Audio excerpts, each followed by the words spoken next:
that right now is one of the most profitable businesses in Libya. Isabel? Thanks very much, Claudio. Well, I'd like to bring in Bill Neely now, who's in London, because obviously the kind of topic of immigration was extremely important to the Brexit debate. Actually, I am going to cut away from you, Bill. We'll come back to you later because we're going to go live now to the European Parliament. Jean-Claude Juncker is about to make his speech. And so let's listen in to what he's got to say. In a good state. Europe was battered and bruised by a year that shook our very foundation. We only had two choices: either come together around a positive European agenda, or each retreat into our own corners. Faced with this choice, I argued for unity. I proposed a positive agenda to help create, as I said last year, a Europe that protects, a Europe that empowers, a Europe that defends. Over the past 12 months, the European Parliament has helped bring this agenda to life. We continue to make progress with each passing day. Just last night, you worked to find an agreement on trade defence instrument and on doubling our European investment capacity, and you succeeded. Thank you for that. I also want to thank the 27 leaders of our member states. Days after my speech last year, they welcomed my agenda at their summit in Bratislava. In doing so, they chose unity. They chose to rally around our common ground. Together, we showed that Europe can deliver for its citizens when and where it matters. Ever since, we've been slowly but surely gathering momentum. It helped that the economic outlook swung in our favour. We are now in the 5th year of an economic recovery that really reaches every single member state. Growth in the European Union has outstripped that of the United States over the last 2 years. It now stands above 2% for the Union as a whole and at 2.2% for the monetary area. Unemployment is at a 9-year low. Almost 8 million jobs have been created during this mandate so far. With 235 million people at work, more people are in employment in the European Union than ever before. The European Commission cannot take the credit for this alone, though I'm sure that had 8 million jobs been lost, we would have taken the blame. But Europe's institutions played their part in helping the wind change. We can take credit for our European investment plan, which has triggered 225 billion worth of investment so far. It has granted loans to over 450,000 small firms and more than 270 infrastructure projects. We can take credit for the fact that, thanks to determined action, European banks once again have the capital firepower to lend to companies so that they can grow and create jobs. And we can take credit for having brought public deficits down from 6.6% to 1.6%. This is thanks to an intelligent application of the Stability and Growth Pact. We ask for fiscal discipline, but are careful not to kill growth. This is in fact working very well across the Union, despite some criticism. 10 years since crisis struck, Europe's economy is finally bouncing back, and with it, our confidence.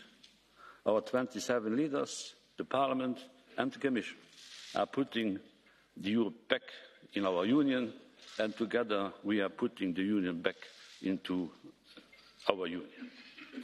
In the last year, we saw all 27 leaders walk up to the Capitol Hill in Rome, one by one, to renew their vows to each other and to our Union.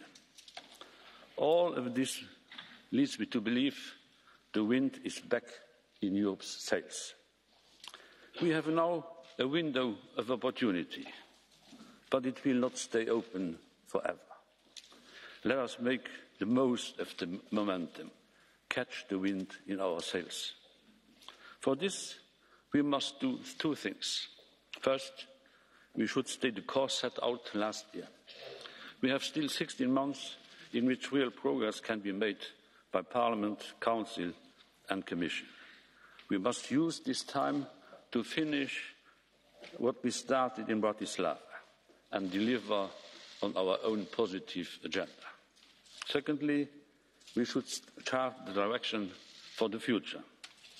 As Mark Twain wrote, I'm quoting, "Years from now, we'll be more disappointed by the things we did not do than by those we did."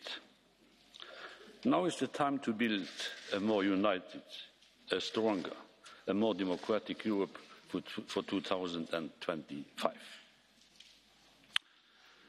Monsieur le Président, Mesdames et Messieurs les députés, alors que nous gardons vers l'avenir, while we look towards the future, we cannot lose our direction.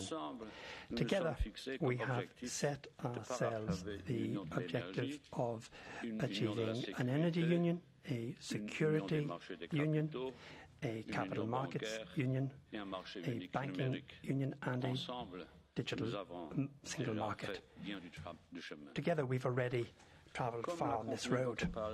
As the Parliament has said, the Commission has already presented 80% of the proposals that were set out at the beginning of the mandate. We now have to work together in order to ensure that these proposals become legislative acts and that these acts are made concrete in practice.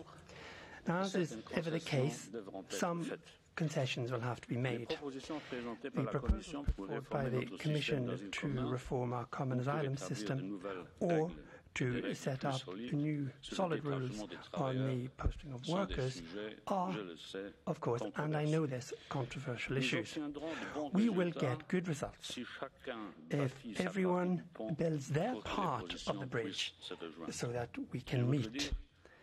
And I would like to say that the Commission is open to compromise, starting from the moment that the final result is good for the Union and fair for all of its member states. We are now ready to submit the remaining 20% of the initiatives by May 2018. Now, this morning I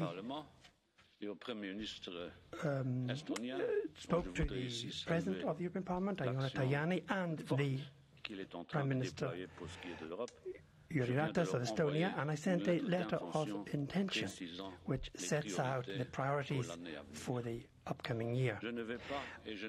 I don't want, and indeed I cannot here enumerate all of these proposals, but do allow me perhaps to mention 5 which are particularly important. First, I would like us to reinforce, to strengthen our European trade programme. Europe is open to trade, yes, but there has to be reciprocity. We have to get as much as what we give. Trade is not an abstract concept. Trade, it's jobs. Trade is new opportunities for European businesses, whether they're large scale or small. Every billion in export that we have equals 14,000 extra jobs in Europe. Trade is also exporting our social and environmental norms and our rules in terms of the protection of data and food safety. Europe has always been an attractive economic space, but since last year I see that our partners all over the world are knocking at our door in order to sign trade agreements with us. Thanks to the help of this Parliament, we've just concluded a trade agreement with Canada, which will be provisionally applicable starting next week.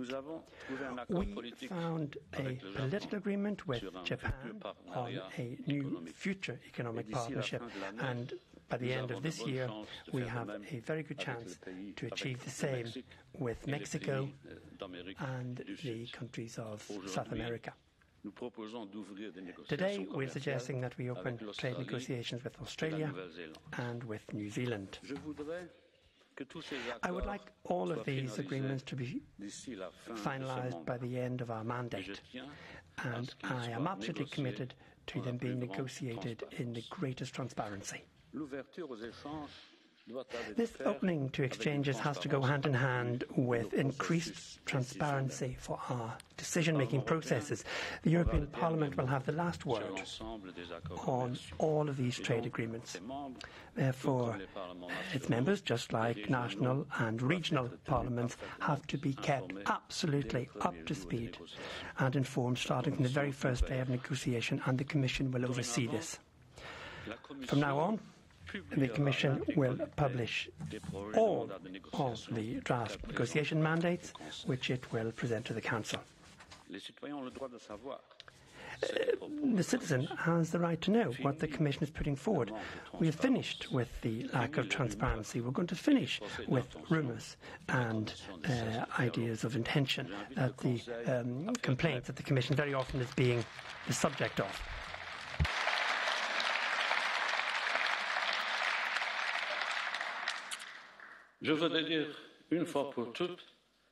I'd like to say once and for all that we are not naive supporters of free exchange. Europe has always got to defend its strategic interests. This is why we suggest today a new framework for the EU on how we examine investments. In English, it's called investment screening. If a public business, a foreign public business, wants to buy a strategic European port, part of our energy infrastructure, or one of our businesses in, for example, defense technology, that can only happen in full transparency via a deep examination and debate. This is our political responsibility to know what is happening here in order to be able, if we need, to protect our collective security.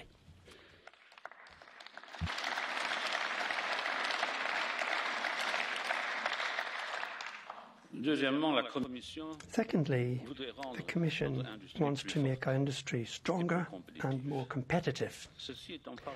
This is particularly true for our industrial base and the 32 million workers who make up its backbone. They make the first-class products, our cars, for example, which explains where we are ahead of others. I am proud of our car industry, but I am shocked when clients and consumers are intentionally tricked.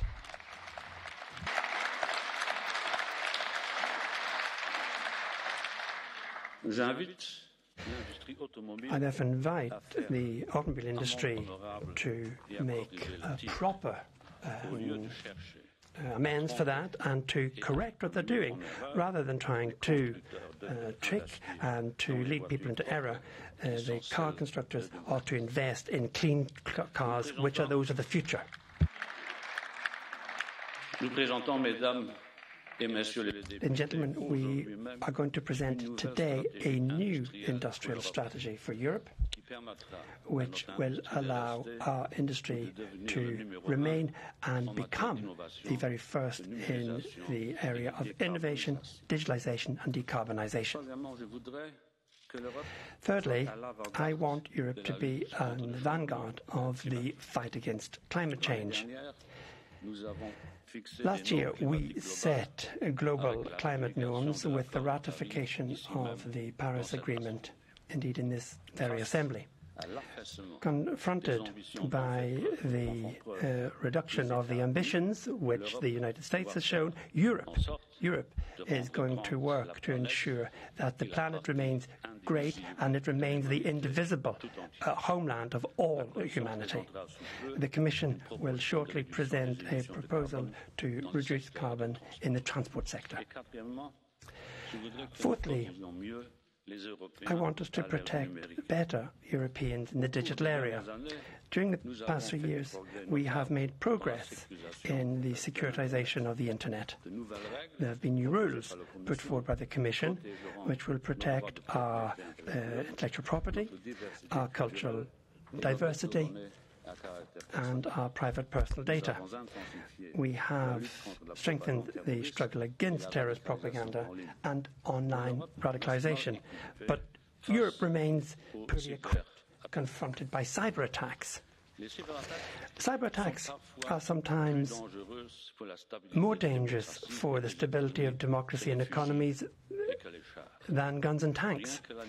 Only last year, we have noted more than 4,000 attacks. 80% des entreprises européennes ont connu au moins un incident lié à la cybersécurité. Les cyberattaques ne connaissent pas de frontières. Elles n'épargnent personne. C'est pourquoi la Commission propose aujourd'hui de nouveaux outils, et notamment une agence européenne de cybersécurité pour mieux nous défendre contre ces attaques. Et cinquièmement, la migration doit rester sur notre radar. Même si les questions gravitant autour de la migration ont souvent suscité débats et polémiques, nous sommes parvenus à faire de réels progrès sur de nombreux plans.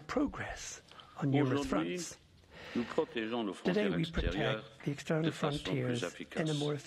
Plus de 1700 officiers du nouveau code de garde frontières soutiennent maintenant les 100 000 gardes frontières nationaux border guards and the coast guards work with 100,000 national border guards in all the member states and work in Greece and Italy, Bulgaria and Spain.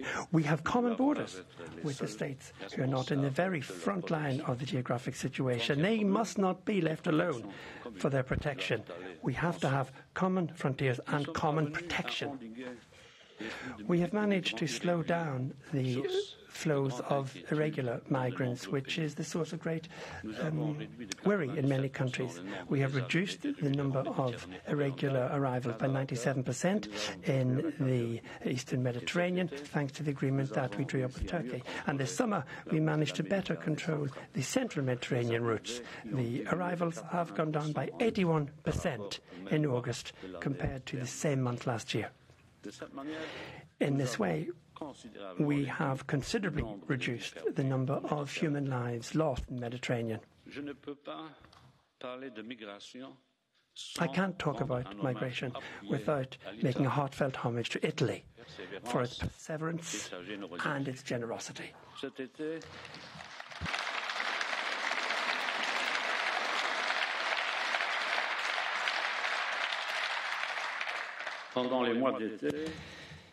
During the summer months, the Commission worked in harmony with the Prime Minister, my friend Paolo Gentiloni, and his government. We did it and we will continue to do it because in the Mediterranean, Italy is saving the honour of Europe. We have also and urgently improve the living conditions of the refugees in Libya. I am upset by the terribly inhuman conditions which we see in the reception centres. Here, Europe has got a collective responsibility, and the Commission will work hand in hand with the United Nations to bring to an end this scandalous situation which cannot continue.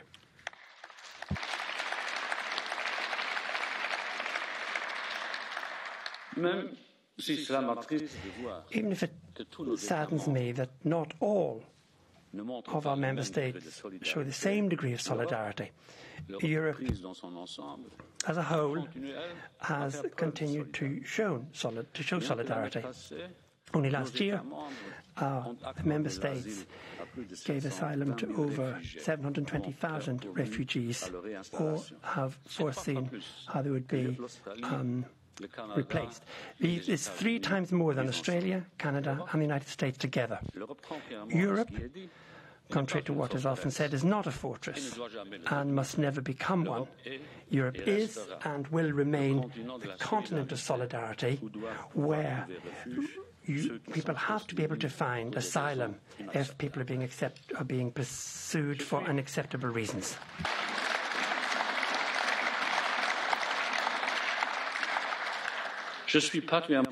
And I'm particularly proud of those young Europeans who are volunteering to give language courses to Syrian refugees, or to all those young people who, by their thousands, have joined our new European Solidarity Corps. These young people give both life and colour to European solidarity.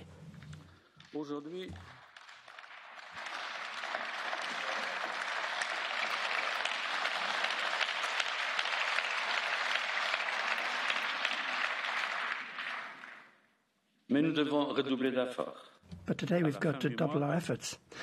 Before the end of the month, the Commission will present a new series of proposals focused on returns, solidarity with Africa, and the opening up of paths of legal migration.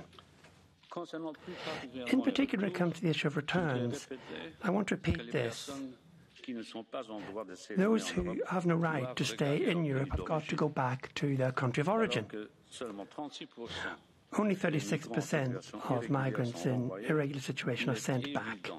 It is obvious that we have to considerably strengthen our activities in this area. This is the only way that Europe will be able to show proof of solidarity with regard to the refugees who really need protection.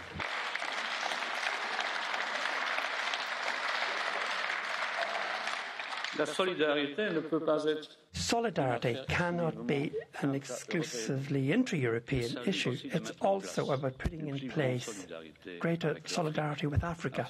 Africa, cradle of humanity, a noble continent, a young continent. Our Trust Fund for Africa, which has been filled with 2.7 billion euros, opens the possibilities of jobs all over the African continent. But while the budget of the EU is carrying the weight of the financing, the contribution of all of our member states is only at 150 million euros. The trust is now getting to its limits. We have to know the risks of there being a lack of financing. In 2015, many migrants wanted to get to Europe when and because the food funds of the UN ran out. I therefore want to invite the member states to join action to words and to ensure that the Trust Fund for Africa does not suffer the same fate, because the risk is great.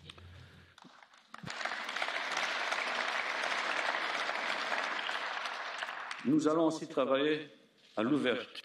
are also going to work towards the opening of legal migration routes. Irregular migration will only stop when the migrants have got another option than undertaking a perilous journey. We're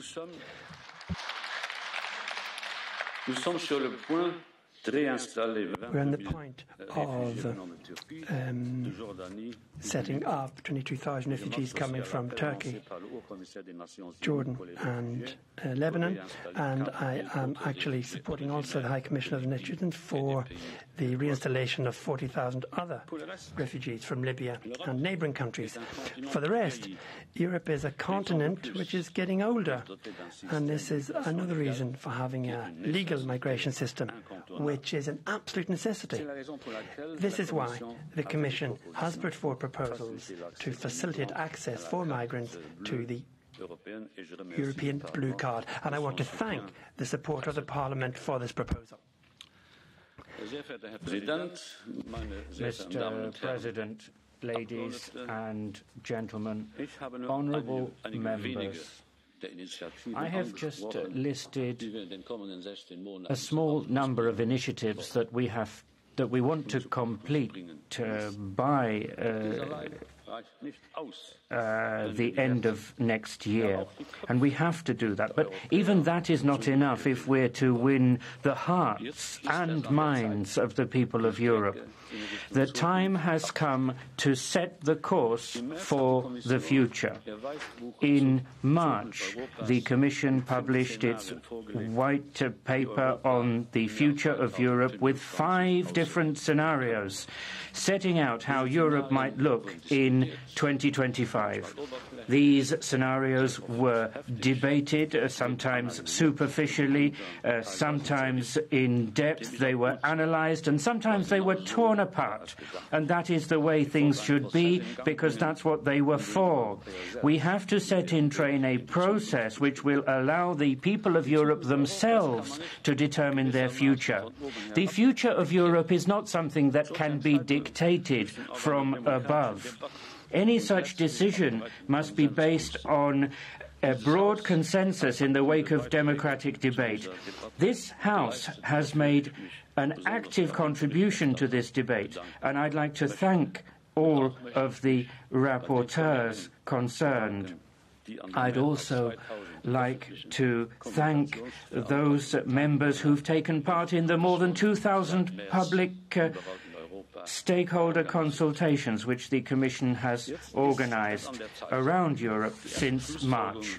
The time has come, ladies and gentlemen, to draw the first conclusions from this debate. The time has come to take the next step, from reflection to action, from debate to decision. Let me now set out the way I see things. You're about to hear my very personal scenario number 6. This is born out of decades of personal experience. I have lived the European project through my entire life. I have fought for it, I have worked for it. I've been through good times and I've been through bad times. I've sat on various sides of the negotiating table, as minister, as prime minister, as president of the Eurogroup, and now as president of the European Commission. I was there at Maastricht, at Amsterdam, Nice and Lisbon, where our union developed and expanded. I have always fought for Europe. I have sometimes suffered with Europe and agonized over Europe.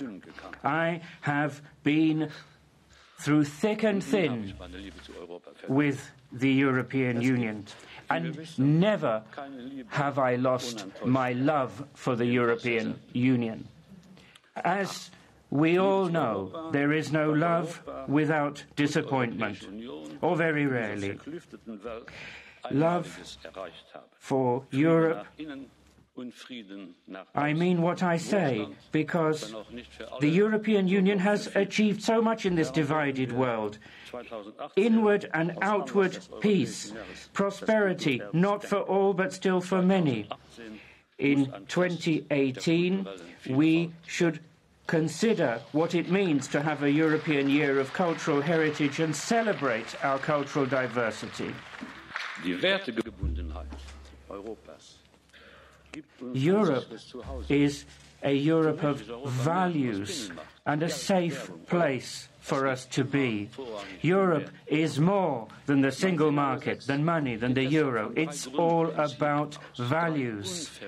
There are 3 fundamental principles which underpin my scenario number 6. Freedom, equality of opportunity and the rule of law.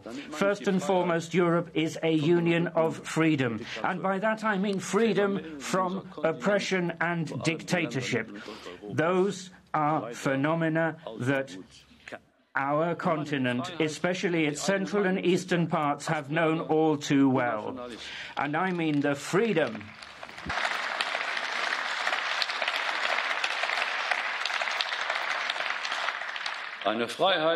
And I mean the freedom to speak our minds, whether as citizens or as journalists.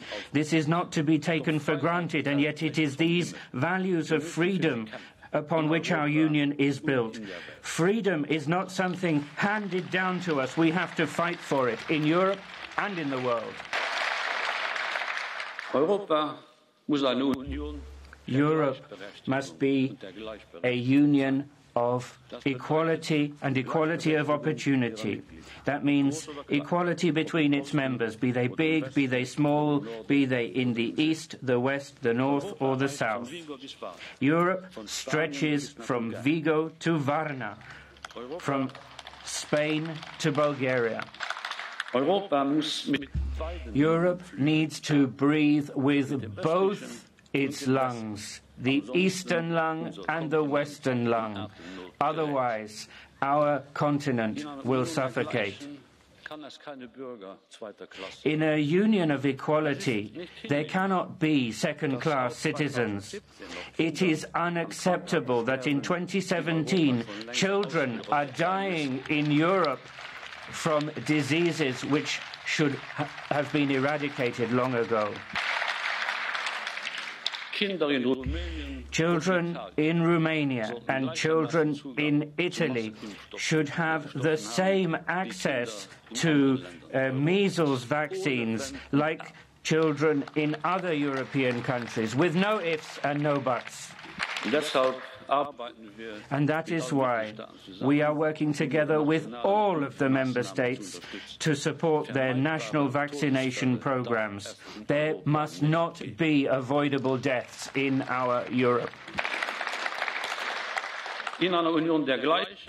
In a Europe of equality, there cannot be second-class workers. People doing the same work in the same place should receive the same remuneration.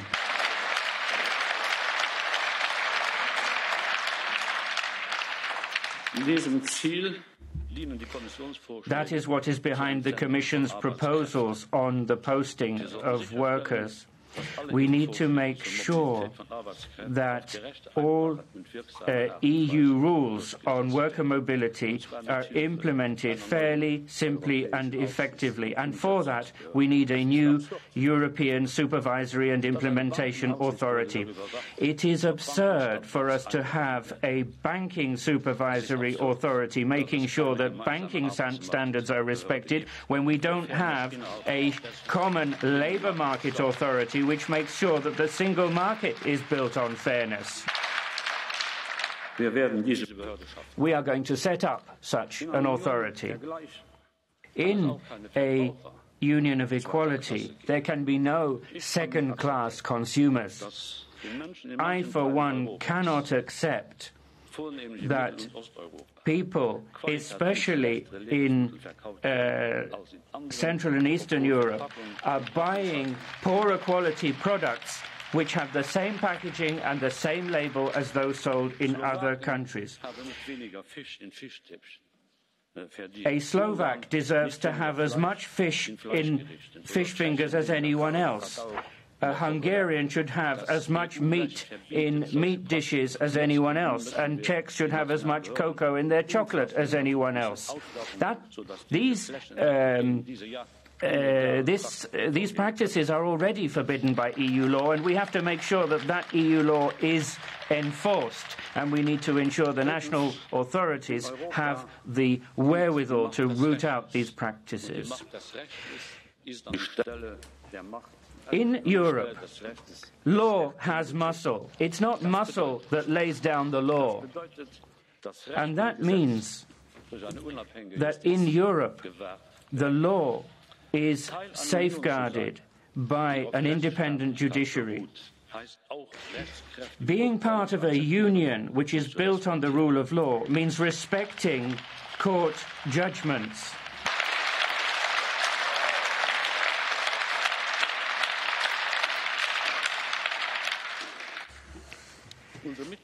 Our member states have given the European Court of Justice the powers to take the ultimate decision, and that means ECJ judgments have to be respected in all cases. Failing to respect them and undermining national justice systems means stealing citizens' fundamental rights. In the European Union, the rule of law is not optional. It's a duty. Our union is not a state, but it's still governed by the rule of law.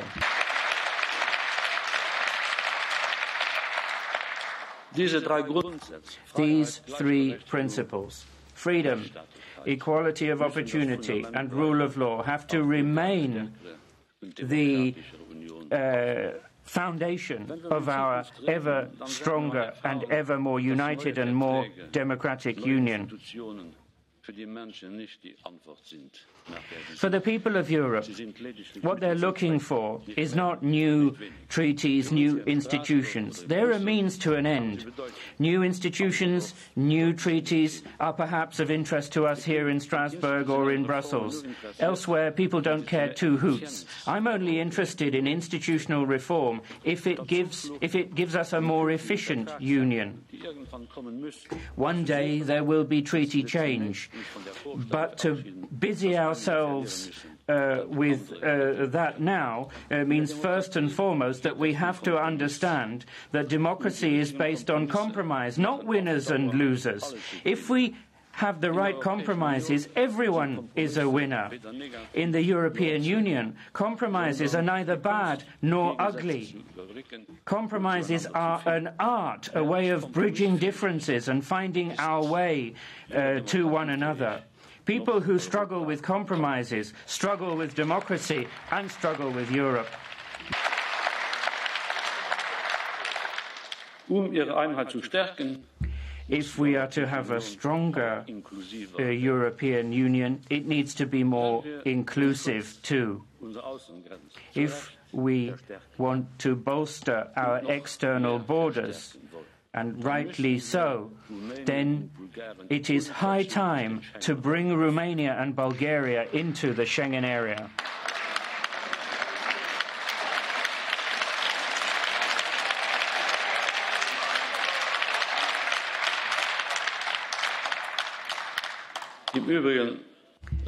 And incidentally, Croatia too deserves full membership of the Schengen area as soon as all of the criteria are met. If we want the euro to unite our continent rather than dividing it, then it needs to be more than just the currency of a select group of countries. The euro is destined to be the common currency of the entire European Union. All but 2 member states are duty-bound to join the euro area as soon as they've met the conditions. For that to be possible, these member states need the support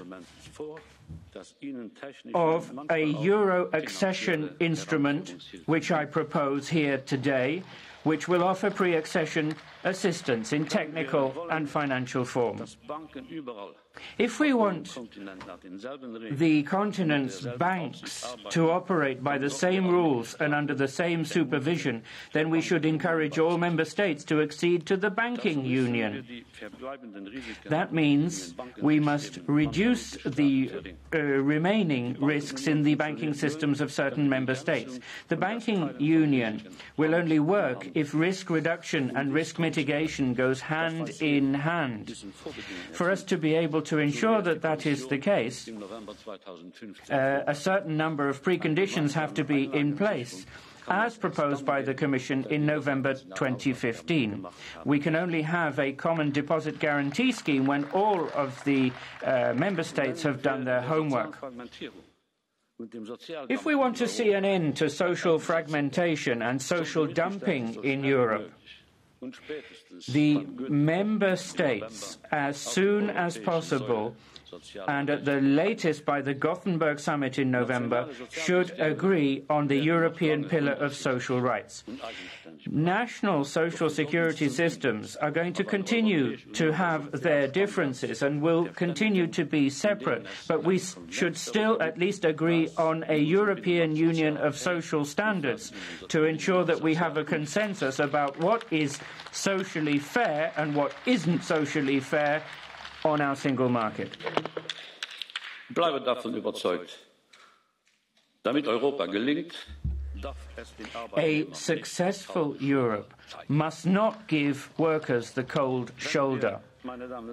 Ladies and gentlemen, if we want to have greater stability in our neighbourhood, then we need to offer a credible enlargement prospect to the countries of the Western Balkans.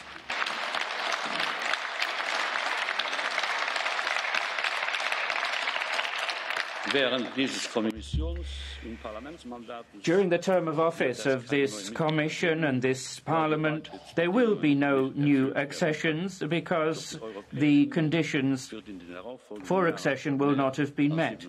However, in future, the European Union will have more than 27 member states.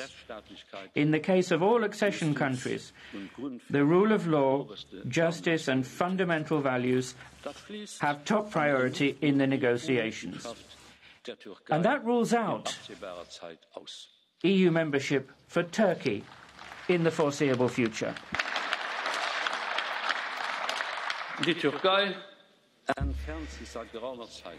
For some considerable time, Turkey has been moving away from the European Union in leaps and bounds. Journalists belong in editorial offices amidst a heated debate and not in prison.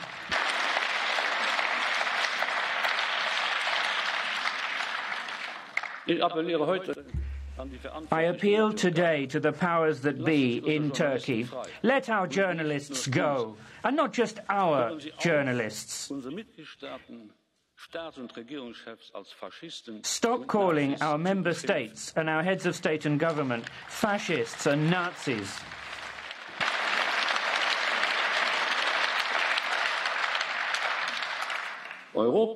Europe is a continent of mature democracies. Those who knowingly offend pull up the drawbridge. And sometimes I have the impression that there are those in Turkey who want to pull up the drawbridge and later blame the European Union for the failure of accession negotiations. From our side, there will always be an outstretched hand, outstretched to the great people of Turkey and all of those who are willing to work with us on the basis of our shared values. Ladies and gentlemen, honourable members, I would like to see our union stronger, and that means it needs a stronger single market. In matters of the single market, we need more frequent and simpler decision-making on the basis of a qualified majority with European Parliament co-decision. And that doesn't necessitate treaty change. The existing treaties contain bridging clauses which make it possible to decide in Council on the basis of qualified majority, as long as this is decided in advance by unanimity in the European Council. I'm thinking in terms of decisions about value-added tax, fair taxation of the digital economy, and the financial transaction tax. These can all be decided by qualified majority. Europe needs to be able to take decisions more rapidly and more efficiently. We need to see a more agile economic and monetary union.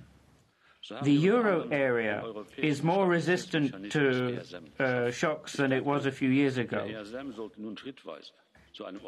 We have a European stability mechanism, which I believe should gradually be turned into a European monetary fund that needs to be anchored in the European Union. There will be specific proposals coming from the Commission in December of this year to that effect. We need a European Minister of Economy and Finance, a minister to promote structural reform in our member states, a minister who can build on the work done in the Commission by its special unit for structural reform support. The European Minister of Economy and Finance should coordinate all EU financing instruments and step in whenever a member state is facing the threat of recession or fundamental crisis. And here I'm not calling for a new position. For efficiency reasons, I believe that the future commissioner responsible for economy and finance, ideally a vice president of the European Commission, carry out this role, as well as chairing the Eurogroup. The European Minister of Economy and Finance must, of course, be accountable to the European Parliament. We do not need parallel structures. We do not need a separate Euro budget. We need a strong Eurozone budget line within the existing EU budget.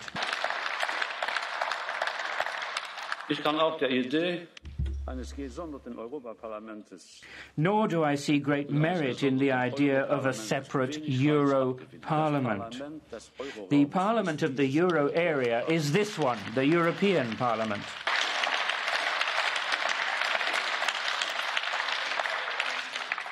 The European Union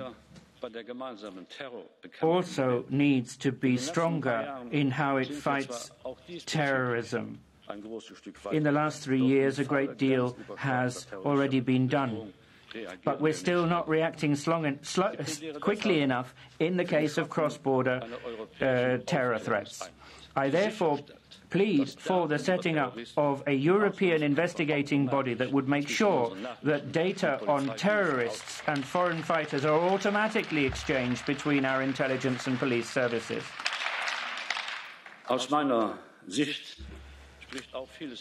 I also believe that there is reason enough for the newly set up European Public Prosecutor to be responsible for the prosecution of cross-border terrorist crimes. The European Union should also have more influence on the world stage, but it needs to be able to take its foreign policy decisions more swiftly. I think the time has come to take foreign policy decisions in certain cases by qualified majority, and that is allowed under the existing treaties as long as there is a unanimous decision by the European Council, and there is reason to do that. It would make our work more efficient. In the field of defence, more efforts are required. The setting up of a European Defence Fund is on our agenda. Permanent structured cooperation in the defence field is well on the way. By 2025, we will need a functioning European Defence Union. We need it, and NATO would like us to have it.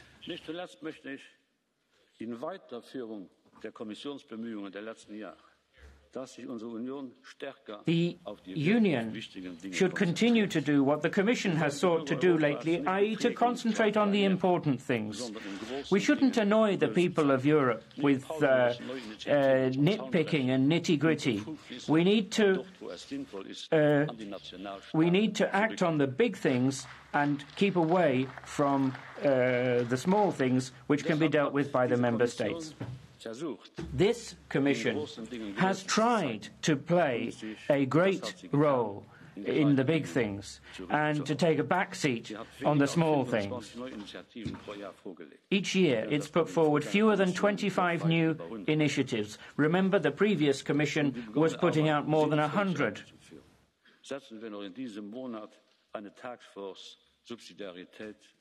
This month we're going to be setting up a subsidiarity and proportionality task force. The first Vice President, Frans Timmermans, has already done a good job of better lawmaking, and he's going to lead the new task force. The Timmermans task force will have among its members members of this Parliament and members of national parliaments. It will report in 1 year.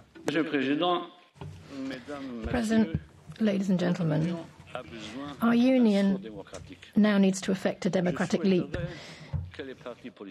I hope that European political parties will kick off their campaigns for the next elections earlier than they did in the past, because all too often European electoral campaigns have been reduced to a simple totting up of national electoral proposals, and European democracy deserves a lot more than that.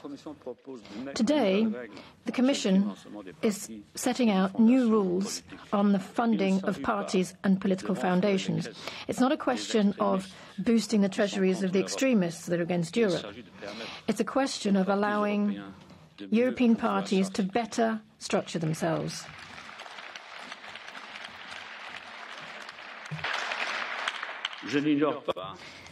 I'm well aware that the idea is contested by a number of people, but I have to say that I have quite a lot of sympathy for the idea of having transnational lists for European elections.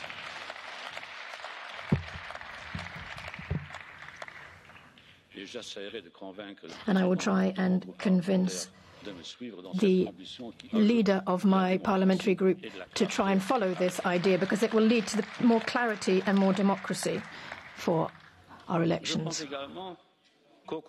I also think that over the next few months we should involve national parliaments and civil society at the national, regional and local level. We should involve them in the work that we're doing on the future of Europe.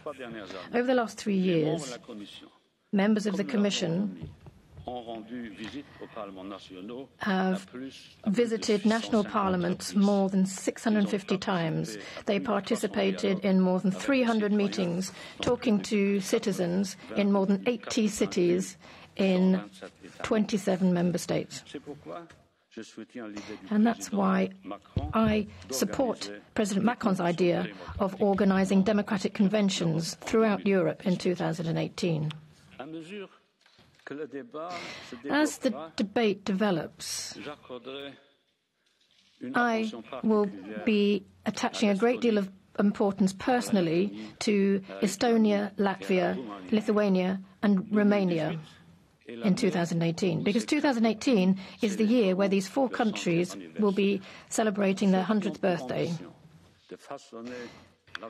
Those who have the ambition to shape our future and our continent need to know about and honour our history, our joint history. And so the history of the 4 countries I mentioned also is part and parcel of that, of course. These are countries without which Europe would not be complete.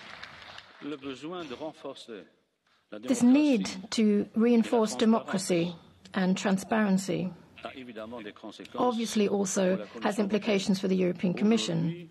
Today, I am handing out to the European Parliament a new code of conduct for commissioners. First and foremost, this code of conduct specifies that commissioners can stand in European elections under perfectly normal conditions. Obviously, the new code will shore up the obligations of commissioners when it comes to integrity during and after their mandate.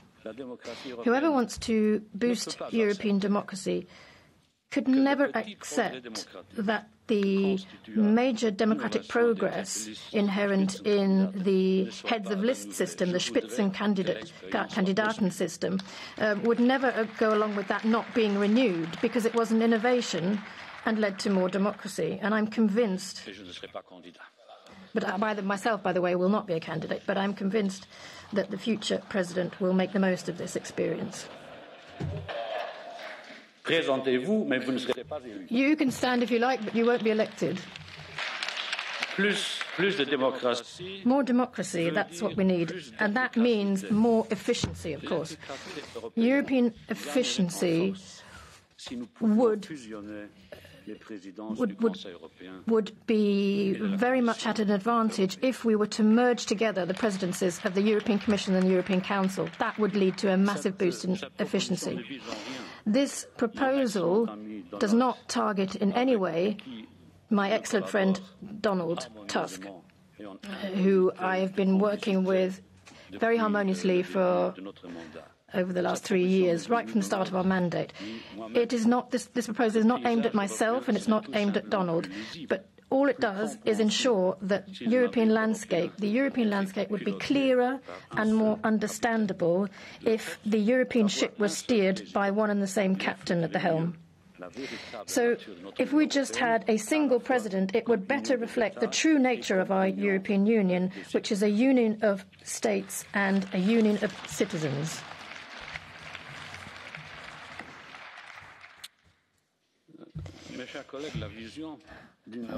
Colleagues, the vision of a more unified Europe, a stronger Europe, a more democratic Europe, this is what I'm presenting to you today.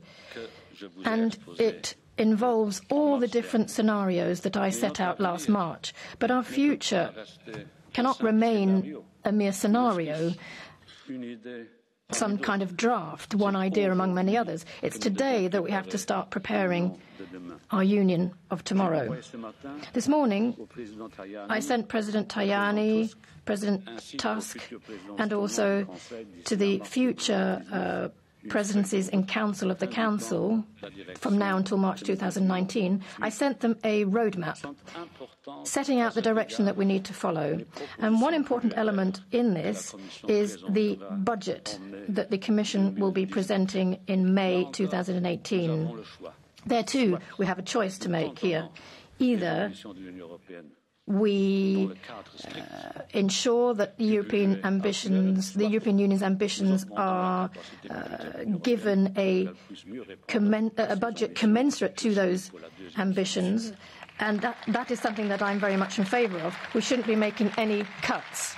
That would be the other option, which I would not be in favour of.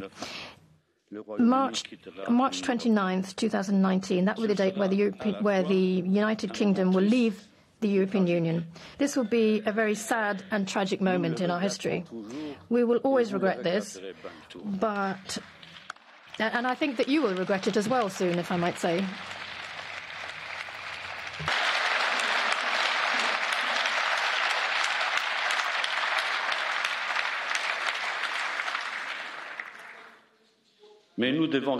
Nonetheless, we have to respect the will of the British people.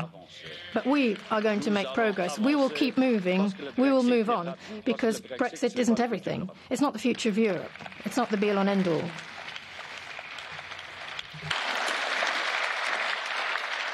The 30th of March 2019, on that date, will be a union of 27. And I suggest that we prepare very well for that date. The European Parliament elections will have taken place just a few weeks later, in May 2019. That date will be a very important meeting with European democracy. We need to ensure that European citizens go to the ballot box having a very clear vision of the way in which the European Union will develop in the years to come. And that's why I am calling on President Tusk and on Romania, which will have the presidency during the first half of the year 2019. I want them to organise a special summit in Romania on the 30th of March 2019. And I would like that summit to be held in the magnificent ancient city of Sibiu, which I also know under the name of Hermannstadt.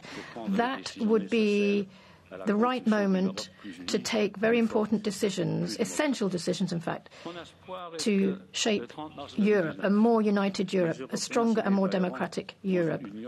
My hope is that on the 30th of March 2019, Europeans will wake up in a union where they know that we're defending their values, where all member states vigorously respect the rule of law, where being a full member of the Eurozone, the banking union and the Schengen area have become a standard for every member state of the European Union.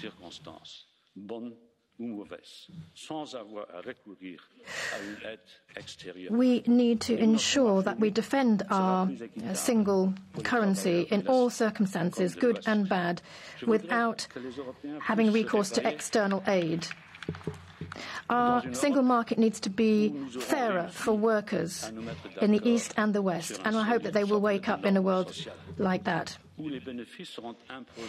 We also need to agree on a bedrock of social standards, where profits are taxed where they are generated, where terrorists find no fault lines to exploit, and where we will have agreed on the creation of a true European Defence Union, where a single president will be at the helm of the work of the Commission and the Council, after having been elected in the wake of a pan-European electoral campaign. So yes, on the 30th of March 2019, our citizens will wake up in that kind of union. And if that's the case, they will need to take part in the elections, to vote. And they need to realize that our union is working for them. Ladies and gentlemen, Helmut Kohl and Jacques Delors taught me that Europe will only advance if it shows courage. The single market, the Schengen area, the single currency, all of these things were projects when they were first initiated or when they were first thought of as mere flights of fancy. But all those projects that I mentioned are a reality nowadays. So Europe is faring better now, and people are telling me one shouldn't overload our European ship. But at the same time, this stage that we have now reached dictates that we shouldn't be overcautious. It's not enough just to make minor repairs. What we should do today and tomorrow is patiently, step by step,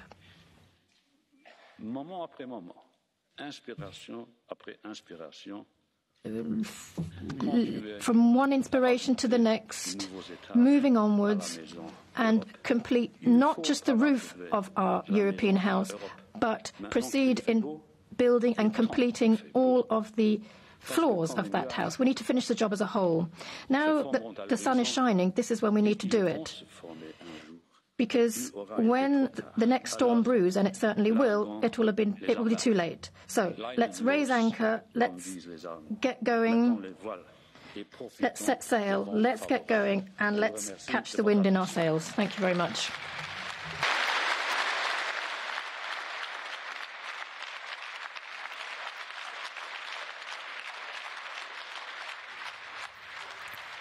You've just been watching live pictures from the European Parliament, where Jean-Claude Juncker has been delivering his State of the Union address.